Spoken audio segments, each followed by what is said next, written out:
It's time for the View in Your Mirror podcast. I'm Katie Harms, and along with Lisa Rubin, we help you check in and curate the best possible you and the best view in your mirror. We share tips, tricks, and strategies from our 35 plus years in our respective industries. We talk about your day from morning to night and everything in between. We share our uniqueness, relish in our shared experiences. Along the way, we share conversation with fabulous people who give us their own thought-provoking insights. So come along as we help you hone the best view in your mirror. Lisa Rubin, good day. Good day to you, Katie. Don't I sound beautiful? A little sexy, maybe? A little sexy. I think you should explain why you have this new sexy voice. So I thought I was going to slip through all of the illnesses that everybody has gotten during the holidays. But nope, I got this crud going around. And it's all in my chest and my throat and coughing.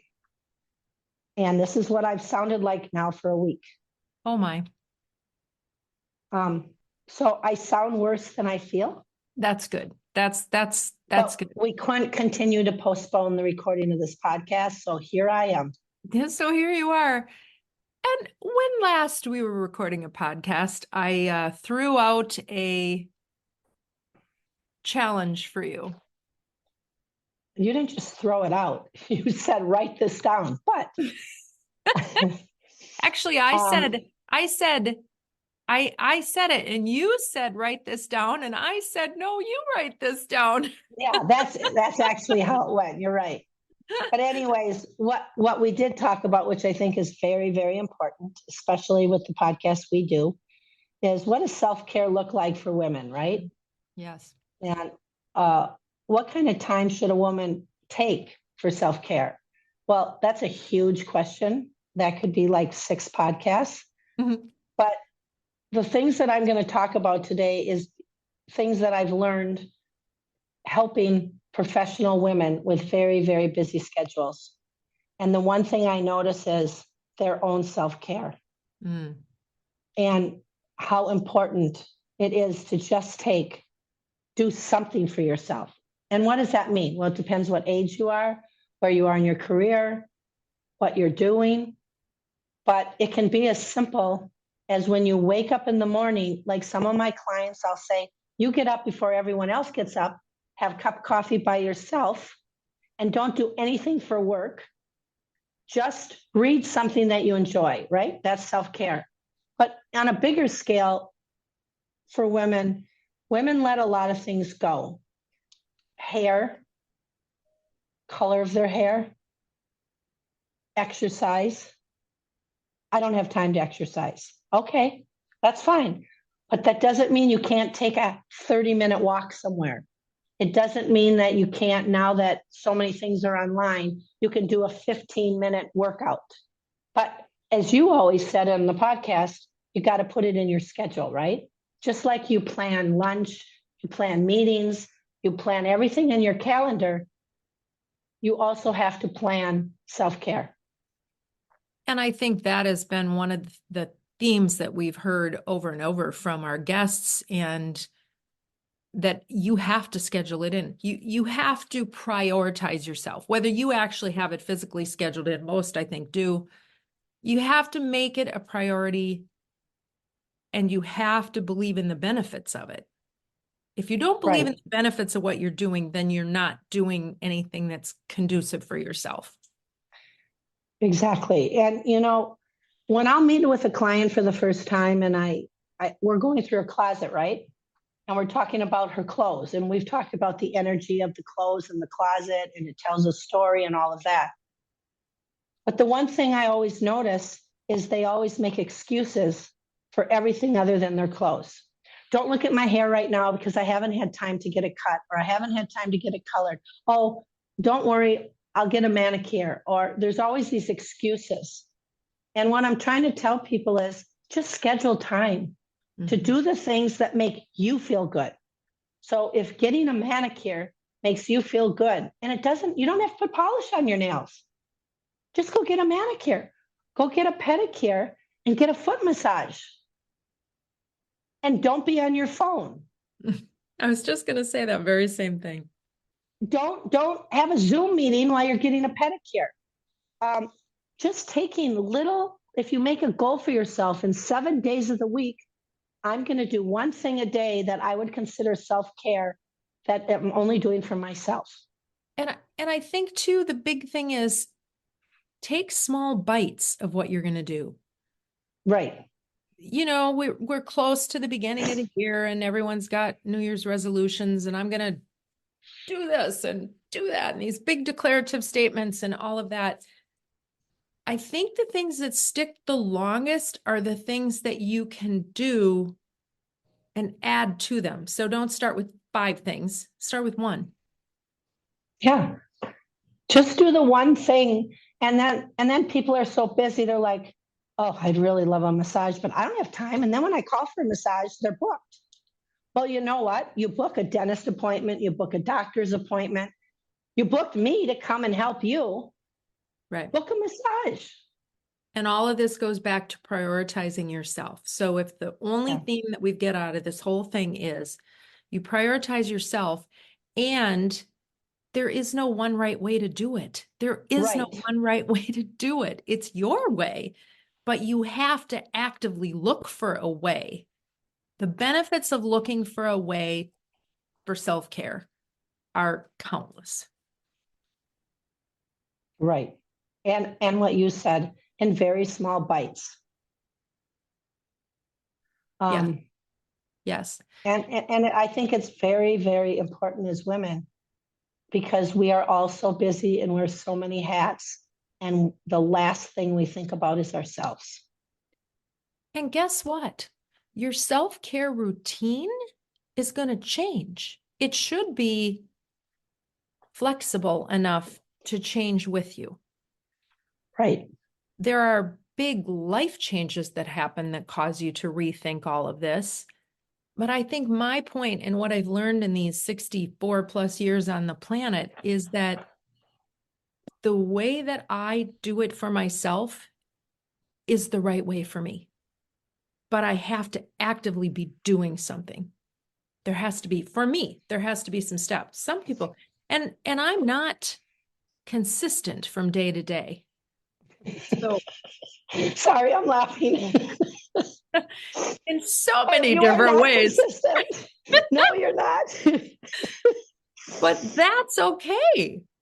Yes, it is okay, because it's how you do it. You and I exist in the same universe, and we approach things so differently. And isn't that what makes it beautiful? And so I'm not going to apologize for, I got up this morning and no, I didn't fit in that arm workout that I wanted to fit in, but I read this really awesome article, and so I have to know that the time that I'm spending means something to me. Absolutely. I completely agree. And this has nothing to do with what we're talking about, but I have to talk about something that's very random, but it made me think about all this. Okay. And it made me think about how I always say, we are all the same. As women, we think about the same things. We have the same worries, concerns, self-doubt. We just do it differently, right? And the more high profile, or let's call it celebrity, that you get, when you listen to a podcast, I listen to a podcast, I'll tell you who it is in a minute, of a very famous woman, and all of her self-doubt that she has, and she was very vocal about it. And it made me sigh and go, you know what? I hope more people listen to this podcast. So who was it? I listened to Barbara Streisand, who was being on the Howard Stern podcast. I happen to really like Howard Stern. I think he's an incredible interviewer. And Barbara wrote a memoir that just came out. And it's a 2.5 hour interview. And I'm almost done. And I got to tell you, if I can put a shout out to people to take the time, it's on Sirius Radio, to listen to her. She is one of the most famous women that we know. And when you hear her talk, and all of how she grew up and where she came from and what she thinks about every day is shocking that and then the imposter syndrome that she had to put on to do what she did. Yeah. And I just think it kind of helps as a person like me who really believes that to listen and go, it was so good. It was so good. Well, So we'll have to put that on our list. And what a wonderful way to transition to our guest. We have Ana Cláudia Rosa. And it's hard to find a resume that really embodies and encompasses Ana. She's a radiologist. She is a woman from Brazil, where she was a radiologist. And then she moved to the United States. Love brought her to the United States. And she recreated her life as a radiologist here and then lost the love of her life to cancer. And Ana is a friend. She has been, she and her husband was my husband's PA. So we spent a lot of time with Jilson, and she'll speak of Jilson also. But I think the reason I asked Ana to be on this podcast is because of her spirit, her resiliency, her every womanness, and her heart. So I hope you take the time to really listen to Ana. And she's got a beautiful Brazilian accent, which I will just say there's no one that could throw the F-bomb quite like her husband, Gilson, and make it sound like he was speaking poetry. We'll try not to use that word here in the podcast, but I hope you enjoy talking to Ana and listening to this conversation as much as I enjoy Ana. Dr. Ana Cláudia Rosa. Good morning. Good morning. When you meet someone for the first time and they say, "What do you do? What's your vocation?" What do you tell them? I immediately tell them that I am a doctor and that I am a radiologist and that I love what I do, which is my passion. And when we keep talking, I add that I am also certified health coach and I love talking about grief and I love talking about healing.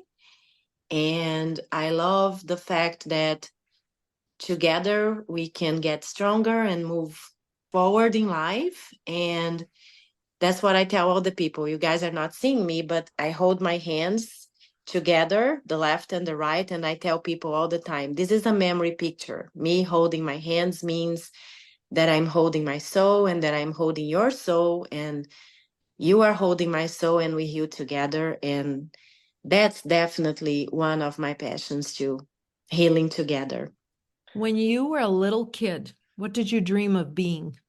When I was a little kid, well, so both my parents were medical doctors. So kind of like my mom would bring me and my sister to her office and just put us sitting on the side while when she didn't have anybody to help her take care of us. So I've seen her being a doctor, and she was a pediatrician. So her patients loved her. They would bring gifts and I would like play with the gifts. So when I was a little kid, it was kind of ingrained in my brain that I wanted to be a doctor as well, because I wanted to take care of others and care for others and help others. When I was older, around my 17 years old, when I was planning on going to college, that's when I started college. I applied for law school and I applied for medical school. And I got accepted for both. And I couldn't do both at the same time because both would be really, really overwhelming. I wouldn't have time for both. So I opted in for medical school, which I do not regret because I love it. And at the same time, now that I am 52, I kind of see that the little bit of the lawyer is still inside of me, because I like being a voice and I like advocating for health and for, healing your soul and healing your body. And so I believe in the end now I am the lawyer who speaks out loud and fights for whatever I believe it's important. And I am also the doctor who takes care and, is more quiet in my office reading my studies as a radiology doctor. You love medical school so much, you actually took it in Brazil and then tested out of it in the United States. This is you live right now in Omaha, right? Yes, I live right now in Omaha. So I did medical school in Brazil, and it was from 1989 to 1994. Then I became a radiologist in Brazil doing the residency in 94, 98. And I worked in Brazil as a radiologist. I got my PhD, my doctoral degree in radiology in Brazil. And I worked for the university. I worked for a private practice clinic and hospital. And I did lots of research, and I have chapters in books. And anyway, I worked as a radiologist for 10 years from 1998 until 2008. That's when I met my husband, my angel, and my Gilson, and we got married in 2008. And for me to move to the United States, I had to kind of start not from ground zero, but restart at some point, right? So I had to, as a foreign doctor, I had to go through the ECFMG and the USMLE tests, which are the ones that the doctors here in the United States have to pass them to practice medicine. So I studied in 2009, I got the test in 2010, and I applied for another radiology residency because that's how the rules are here in the United States. And I started the radiology residency again in 2011. And in 2015, I finally started being a real radiologist here. Yeah. a second round of being a real radiologist. In talking about this, one of the things that we have not talked about is you really didn't speak much English when you came to the United States. So not only did you restart your career, before doing that, you really had to get a little better grasp of the English language that became very difficult when you were trying to answer phones at the U. Most definitely. So when I moved here, I had the radiology English foundation because I studied in so many English books in Brazil because they are more updated. However, my basic foundation of English was like, good morning, how are you? My name is Anna, I need a glass of water, whatever.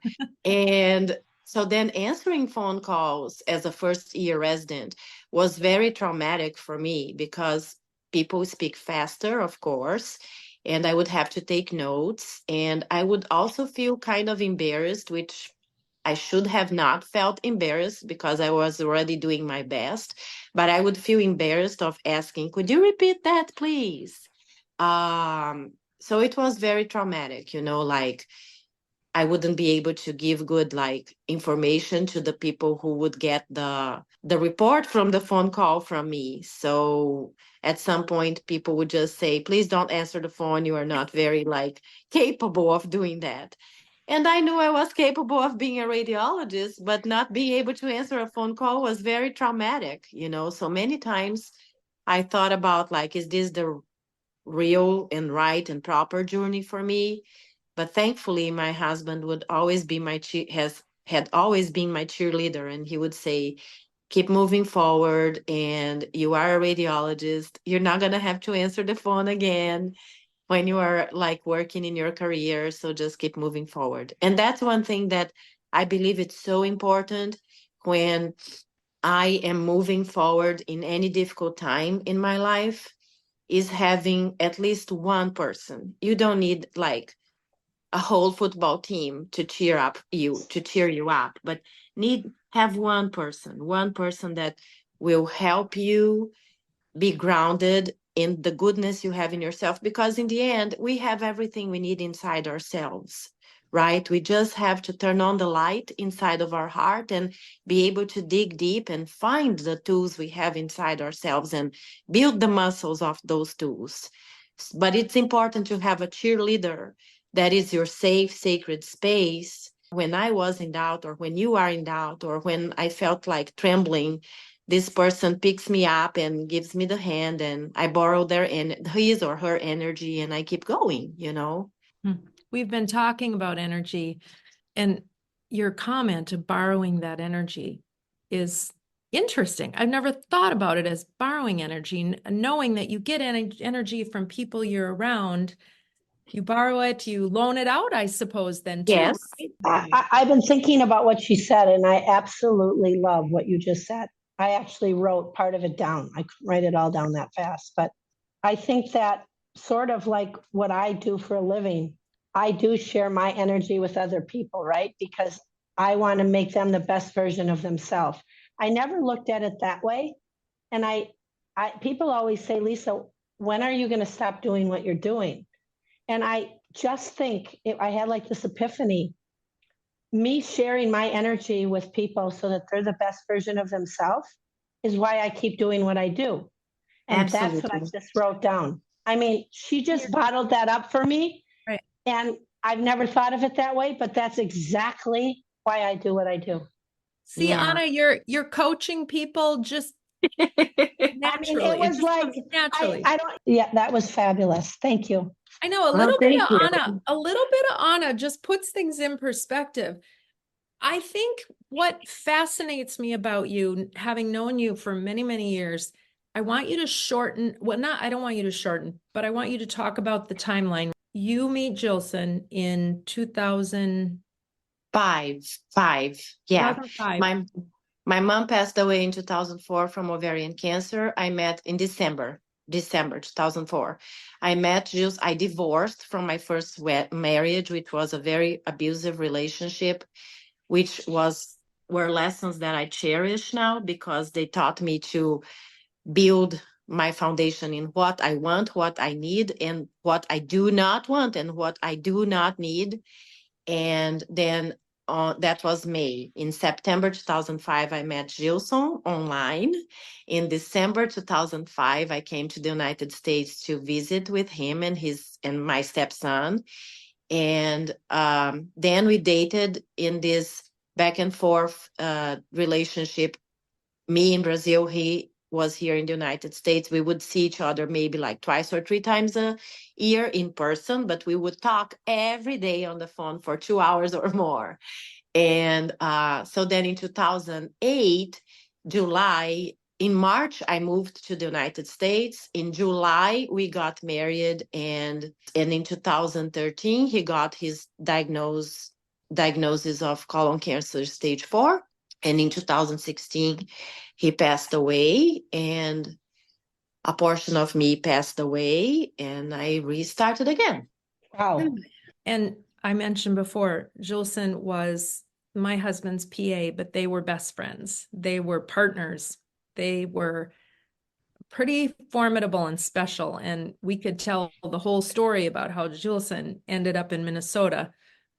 And we'll save that for another time. But people are put where they're supposed to be, which is so interesting coming back to you. I want to take a quick break. And then when we come back, I want to talk about the mindset that you were in, making that decision to really uproot your life. And then I want to fast forward to where you have been since losing Jilson.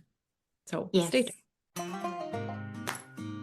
We are with Bridget Edwards from Shear Brothers Custom Closets.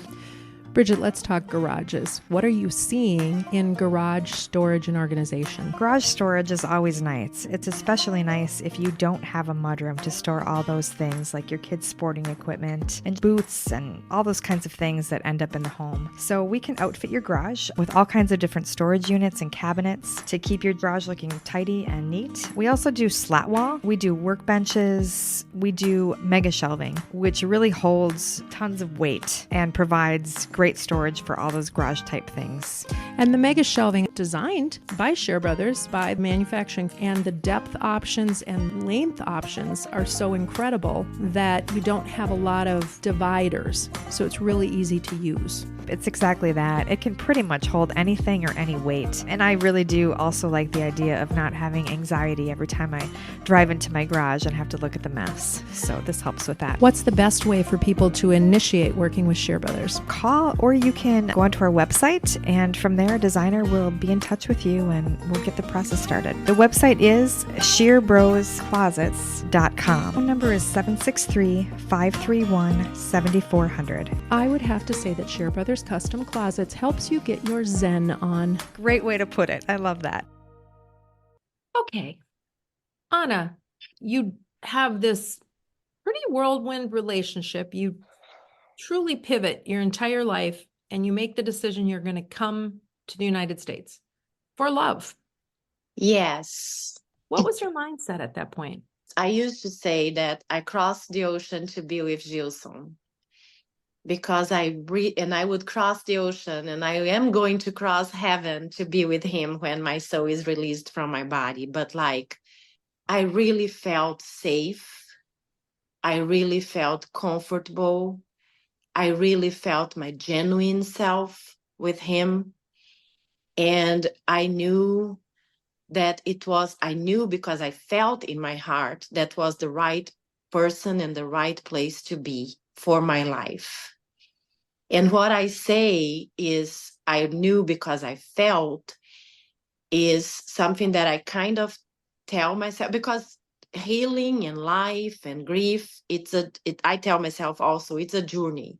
It's not a destination. So I'm not going to wake up today and I'm going to be 100% well in everything I do in my life. So I believe it's hard work daily. And I choose my heart to keep facing my fears and my doubts. And I keep moving forward. And I don't say I'm moving forward. I'm moving with all my lessons. I'm moving with all my past. I'm moving with the person I have become and the person I am building. Because I'm not finding myself. I am building myself daily by my choices and my actions. So my mindset was turning off my brain, turning off my doubts, turning off my questioning, because the brain is wired in a negative default mode to protect us, flight, freeze, fight. And I turned off my brain and I connected to my heart, and I let my heart make the decision for me. That it was a decision of safety. It was a decision of peace. It was a decision of joy that comes from my heart.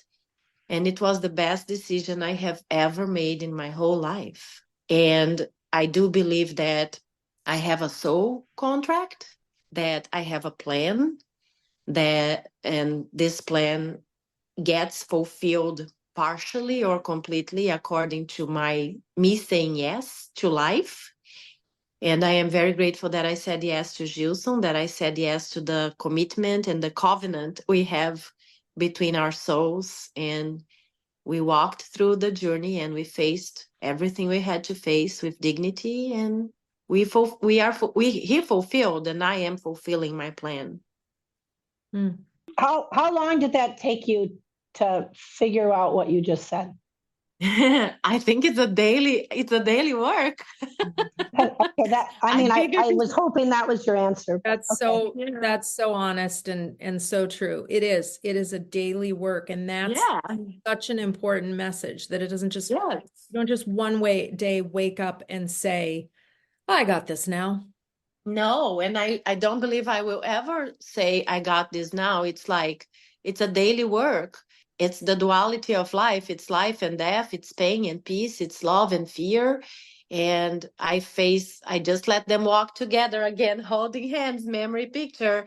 I let them walk together. And sometimes I sit more in the pain and then I shift. I believe that healing is not denying my pain, not denying my excuses, not denying my fears, but rather really sitting with them, facing them, honoring them, respecting, and learning from them. and learning my strength and learning my resilience and learning my commitment, my consistency, my endurance, and shifting. I think the beauty is to learn to shift faster. It's not really, I could sit with the pain for a month, but I could sit with the pain for 10 minutes. I can really train my body, train my soul, train my brain to shift. And how do I shift? I shift by asking deep questions. I shift by, okay, I am sad and I am disappointed and I am frustrated and I am angry because my husband died and I miss him. So then I sit with that. I do not bury that inside of me. I put this thing up and out. So I sit with that and I'm like, how come I'm feeling this? Why am I feeling this? What is behind and beneath, and what is the root of this pain, this fear, this loneliness? It's love. It's the love I have for my husband. It's the gratitude for the time I had with him. And when I can find gratitude wrong word, when I can build gratitude and when I can build love and respect for the feeling, because it has a foundation that is a good foundation, is a foundation in goodness, I can shift. It's not that I don't go to the bad places, I just get out of the bad places in a better way and faster way because I ask the questions that will shift to peace and love and gratitude. So you've built the strategies. And it's an active, what you're speaking about is an active process. You have to be fully committed to it. Yes, you have to be fully committed to it. Like you have to be fully committed to walk 10,000 steps. You have to be fully committed to everything. I have to be fully committed to everything in my life. If I really want full, like complete results, whole results, results that will make me whole too. It's like I say yes to my life. I have to, I want to say yes to my life every day. Because I'm honoring my husband, I'm honoring my soul, I'm honoring my loved ones who passed away, and I'm honoring the people who are around me. I'm honoring you, I'm honoring Lisa, because we are all one in souls. And again, what we said in the beginning, when I say yes to my life, I am overflowing my cup. And in a ripple effect, I can give you energy and you can borrow from me and vice versa. And we share the light from our souls. I do. I know. I know you do. And having watched your journey too, this is not you didn't wake up one day and all of a sudden you were happy. And I think that's the real true grit of it. What you did was you chose to build. You chose to build one on top of the foundation. You started from a very raw place, obviously, and then built from there. And I am not happy all the time. Like you said, you woke up happy and I am not happy all the time. I am not like Pollyanna happy. I am the person who really faces, that we have talked about so many struggles. Everybody has struggles and I am human, exactly like you all. So I just do my best. Like the day that I am a little bit more low energy, I take care of myself. I hug myself, and I seek people who will understand me. I know you would. I know some other people understand work, other people understand soul, other people understand grief, and you just have to I just have to remind myself that each friend is in a category of friendship, so I look at my shelf of friends. Oh, okay, this friend is the friend who is going to be able to listen to me about grief. Oh, this friend is the friend who likes traveling. And I drop my expectations about them because then I can drop my expectations about me too, because I'm not going to be 100% 24/7, right? You also, I think, understand your tools in your toolbox. Like you're talking about these friendships, and you've learned how to take each tool to make To the yourself best. better each day. And I think that's something that we are all constantly learning, but also giving yourself space to know that you have these tools Yes. and these friendships. And I like that. Yeah. I tell myself this all the time. Friends are like amazing books because I love reading. So there is a book for adventure, there is a book for sorrow, there is a book for grief, there is a book for traveling, you know. So my friends are my books. So if I'm talking to you and you are the person who likes talking about traveling, why am I gonna expect you to talk to me about grief? That's my work to do. You are my traveling friend. You are not, you know, you might not have um you might not be able, ready, or even willing to talk about grief, and that's fine because it's who you are. I honor you, I respect you, and I give to you what I can, and I get from you what I can, and we keep growing together, you know, like a book. Why do I want to read radiology if I'm reading like. A rom-com sex book? Exactly, exactly, right? Exactly. Yeah. So many, I've really, truly, so many pearls of wisdom, and a really, really good segue to go into what it is, because you started by saying you're a radiologist and you love what you do. Your life has been about so much more than that. That has been the common thread that has been with you for the most consistent, longest, that professional title. You shifted or added to your day-to-day responsibilities of working for the VA, and you have embarked on a new path, right? With studying visceral fat. Yes. So I work for the VA, and as a radiologist, I have never heard about the importance of describing visceral fat in reports, in imaging reports before. But in 2020, I got to meet Dr. Sean O'Mara, and you can research him. He talks about visceral fat and how you could reverse it through strategies of health optimization. And he brought to my awareness the importance of describing visceral fat in my reports, as visceral fat could be the root cause of several chronic diseases. And he had a research on that with the National Science Foundation, where he studied 6,000 patients, and he was able to show the bad effects, the deleterious effect of visceral fat in your body, and how you could reverse it, and how it is easily seen and followed up with MRI. And that's my new passion as a radiologist, you know.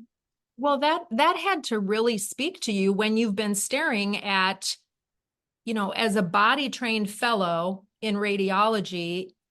It must have been like a light bulb going off, going, well, I see that all the time. It's there everywhere.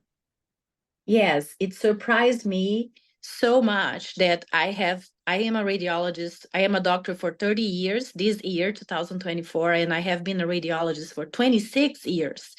So it really surprised me that something that I have been seeing for my whole career, I have never described it. And that's how I like calling it the silent enemy, the silent killer, the invisible visible, because it's so easily seen and it's easy to be reported. And most important for everybody who is listening, it's reversible. So you can take strategies and improve your health and really optimize your health by fighting visceral fat and burning visceral fat. I like to say, as a grief coach too, and a grief person too, I like to say I'm burning the visceral fat and using its fuel to build my health optimal life, or my optimal health life. And using the ashes from the visceral fat to rise as a phoenix in my optimal life. Oh, I love that, because really, as the visceral fat leaves, that's creating energy, and you're Yes. using that energy to optimize your health. Yes. So it's really finding Absolutely. those best strategies. But to find out that you have visceral fat, and this is where things are getting interesting, and I think it's going to be fun to follow your career, because it's not like you can walk into your family practice doctor and say, oh, I want an MRI to identify visceral fat. We're not there yet, right? No, we are not there yet.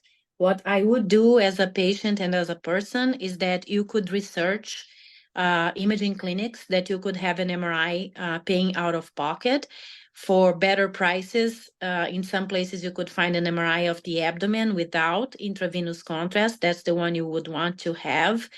And you could even pay around 500. And I would definitely say that for those who may think that this is expensive, remember that your health is an investment and it's not an expense. And it's really important to see what's going on inside your body regarding visceral fat and to really act upon it. So when you are reversing visceral fat, you are also not only optimizing your body, but when you have visceral fat, the strategies are not as effective as when you get burning, and then the strategies get more and more effective with time. Okay, that makes sense. And I mean, we just have to think about in people have visceral fat and they don't look fat, right? It's not Yes. necessarily, okay, I'm looking at the guy with the gut. I mean, I read a study once that blew my mind, or I read an article not too long ago that sumo wrestlers have very little visceral fat. Yes. So we don't know how we look inside our bodies unless we have an MRI of our abdomen.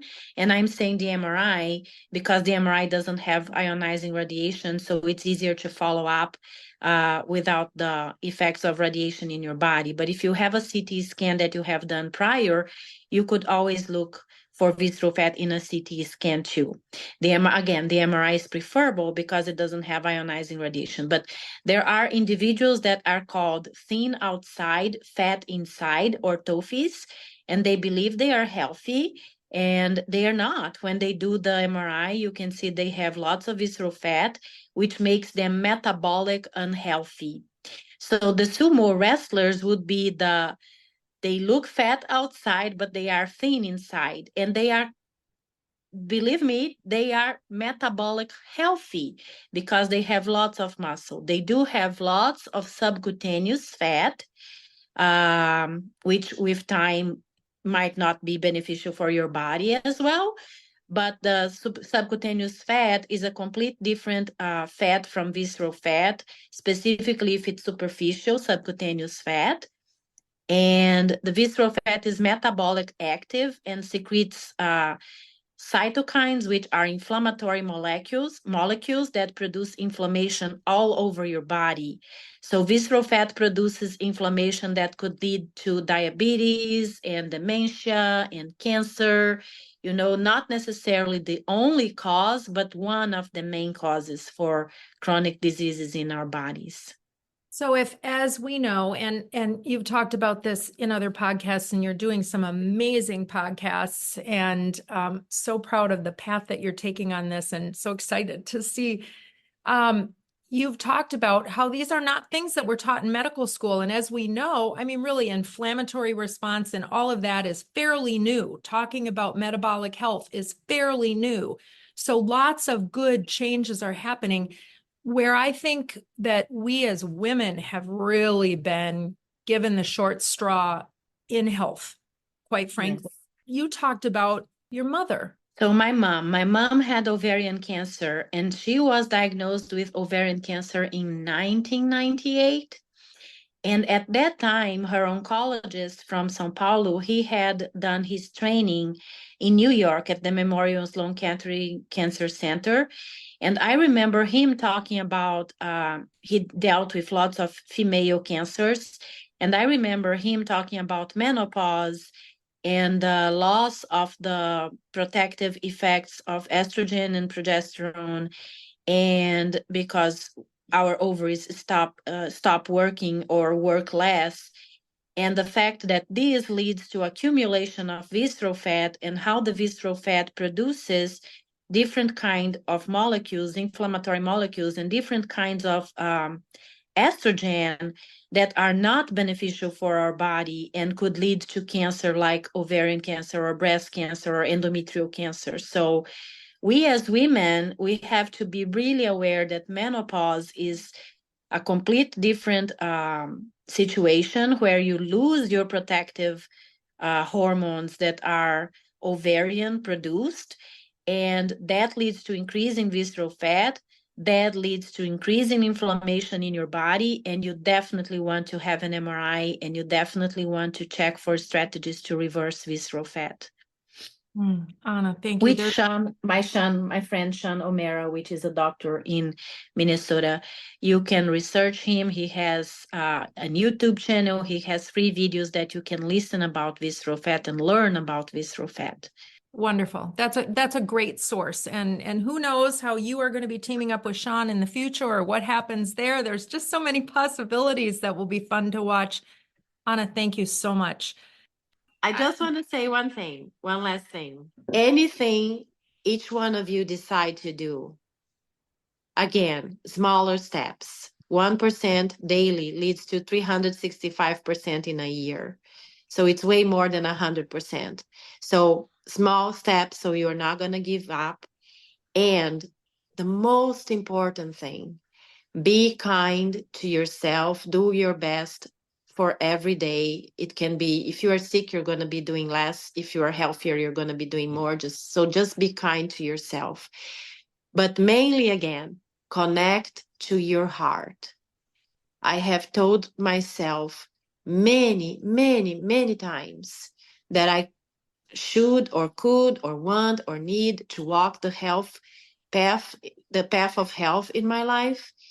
And definitely, I would always procrastinate and I would always postpone. And I'm talking about the 10,000 steps that was the beginning of my journey.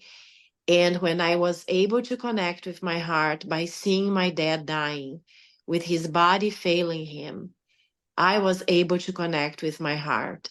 I do not want to, I will do anything and everything in my power to avoid getting to this state.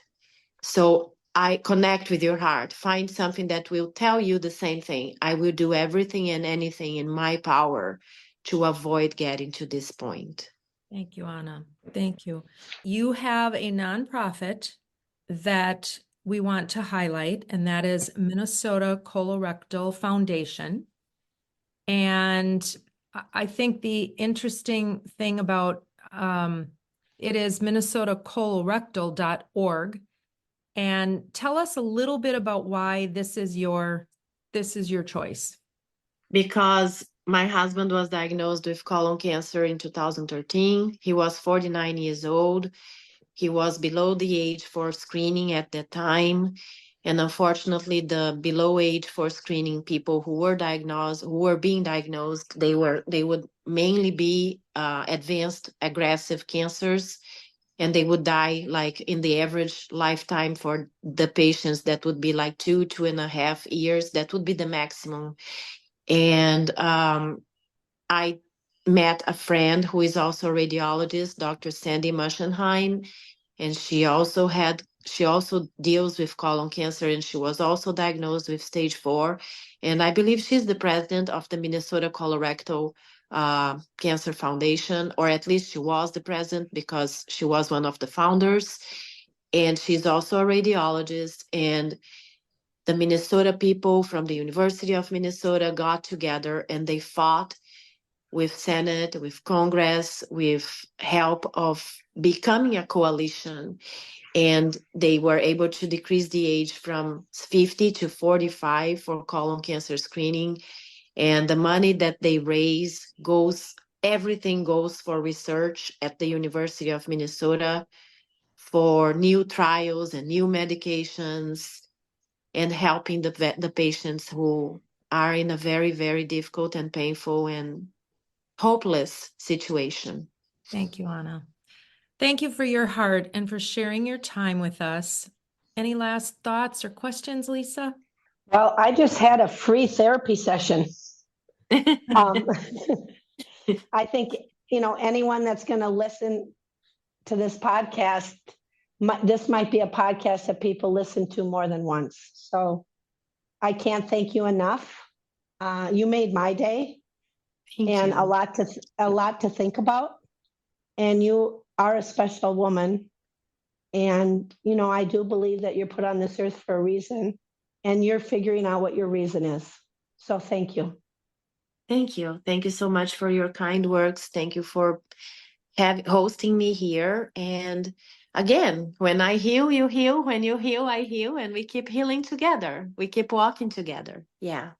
If people want to reach out to you, knowing that right now you're not in a position to become their doctor, Yes. but if they have questions or somebody else wants to grab you for a podcast, I mean, Drew Pruitt, you're going to be, or depending on when we drop ours, you may have already been on the Drew Pruitt podcast. You've got Yes. great things going. How do people reach out to you? What's the best way? So like Katie said so well, I cannot be your doctor right now because I am the doctor of your doctor. So I would say find a health optimizing provider that will jump in with the journey of getting healthier yourself. But you can follow me on LinkedIn, you can find me on Instagram, and you can find me on Facebook. And since my accent is a little bit different, I will let Katie tell you guys in her beautiful voice my information. So Facebook is Cláudia Rosa, and LinkedIn is Ana Rosa, and Instagram, I'll let her say it. Yes, you are Ana C. Rosa _ rad, RAD. And that's your Instagram. And you are Ana Cláudia Rosa on Facebook and Ana Rosa on LinkedIn. And Ana is ANA. So you are findable. You have all sorts of wonderful information that you share. And we cannot thank you enough for joining us. Thank you. My honor.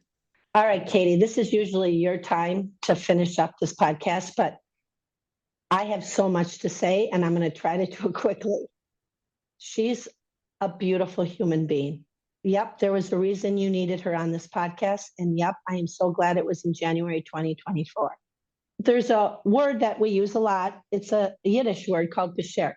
We started this podcast talking about self-care. We didn't know what she was going to say, right? Oh, I had a little bit of it. But I knew nothing. But I knew nothing, okay? Yeah, I mean, to this extent. I mean, first of all, any woman that's going to listen to this podcast, just listening to her, you can figure out your own self-care, right? Mm-hmm. And when she said, do 1% daily, that's the one, like have your cup of coffee. At the end of the year, you've done 365% more than you did the year before. How easy is that to think about? Then it's not overwhelming. She is one cool woman. And it's because of all her tragedies and what she's been through that's made her who she is today. Mm-hmm. Oh my God, what's going to happen 10 years from now with her, right? And how she talks about she didn't take time for herself, for basically self-care, right? She was unhappy with her weight. She was unhappy with so many things because she was so busy doing other things, right? So even as a woman who's talking about all this, she still struggles every day to do that 1%. That's the important part. And I think we are not defined by that one thing. We're not defined necessarily by what we do or who our family is or any of those. We get to define ourselves. We get to build ourselves. And Ana has so beautifully done that. She's taken so many different pieces, and yet her heart continues to stay so pure, and her giving spirit is what is just continues to stand out to me. So I try to be more like Ana. We all have to try to listen to her advice. And again, I'll say it one more time. I know I've already said it, but this is a podcast that I will recommend people to listen to when they're having a bad day. You don't necessarily have to be out in the general public, although I think Ana at some point is going to be on a stage speaking to thousands, hundreds of thousands maybe. But I think that we get our beautiful bits of information, and we're so privileged to have the friends and acquaintances that we do that I think that's one of the things I love about this podcast is being able to share that. So For all of you out there listening, thank you, thank you, thank you. Snippets of information all the way through, bigger than snippets. If you want to get more information on Lisa and I, go right to our podcast page, theviewinyourmirror.com. From there, you can go straight to Lisa, you can go straight to me, and we would love to hear from you. So if you can take one thing away, take away that you are unique and beautiful in all the world, and you are responsible for building your happiness and for building your life. And we know that with the skills that you have and with that it's within you. As Anna said, it's within you.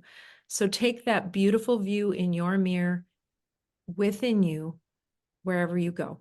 And with that, make it a phenomenal day. Until next time.